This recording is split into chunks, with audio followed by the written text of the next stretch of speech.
UAE ദേശീയ ദിനത്തോടനുബന്ധിച്ച് വിവിധ എമിറേറ്റുകളിൽ പ്രഖ്യാപിച്ച ഗതാഗത നിയമലംഘനങ്ങൾക്കുള്ള പിഴയിലെ 50% ഇളവ് വിനിയോഗിക്കാൻ അധികൃതരുടെ അഭ്യർത്ഥന. സമയപരിധി അവസാനിച്ചാൽ പിഴത്തുക മുഴുവനും അടയ്ക്കേണ്ടി വരുമെന്നും നിയമലംഘകരെ പോലീസ് ഓർമ്മിപ്പിച്ചു. 53ാം UAE ദേശീയ ദിനത്തിന്റെ ഭാഗമായാണ് Ajman, Umm al Quwain, Ras al Khaimah, Fujairah എന്നീ എമിറേറ്റുകളിൽ ഗുരുതരമല്ലാത്ത നിയമലംഘനങ്ങൾക്കുള്ള പിഴയിൽ 50% ഇളവ് പ്രഖ്യാപിച്ചത്. പിടിച്ചെടുത്ത വാഹനങ്ങൾ വിട്ടുകൊടുക്കലും ചുമത്തിയ ബ്ലാക്ക് പോയിന്റ് നീക്കുന്നതും ഇളവിൽ ഉൾപ്പെടും. പിഴയിൽ ലഭിച്ച കിഴിവ് പ്രയോജനപ്പെടുത്താൻ അധികൃതർ അഭ്യർത്ഥിച്ചു. ഉപഭോക്തൃ സന്തോഷ കേന്ദ്രങ്ങളിലോ പോലീസ് സ്മാർട്ട് ഫോൺ ആപ്പ് ഉപയോഗിച്ചോ ഇളവുള്ള പിഴകൾ അടയ്ക്കാം.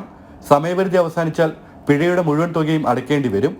വിവിധ എമിറേറ്റുകളിൽ വ്യത്യസ്ത സമയപരിധിയാണ് പ്രഖ്യാപിച്ചിരിക്കുന്നത്. അജ്മാനിൽ ഈ മാസം 15 വരെ കിഴിവോടെ പിഴയൊടുക്കാം. ഉമ്മൽ ഖുവൈനിൽ പിഴകൾ പകുതിയായി അടയ്ക്കാനുള്ള അവസരം 2025 ജനുവരി 5 വരെയാണ്. ഫുജൈറയിൽ പിഴയൊടുക്കാനുള്ള അവസാന തീയതി 2025 ജനുവരി 23 വരെയായിരിക്കും. റാസൽ ഖൈമയിൽ ഈ മാസം 31 വരെ ഇളവോടെ പിഴയടയ്ക്കാം.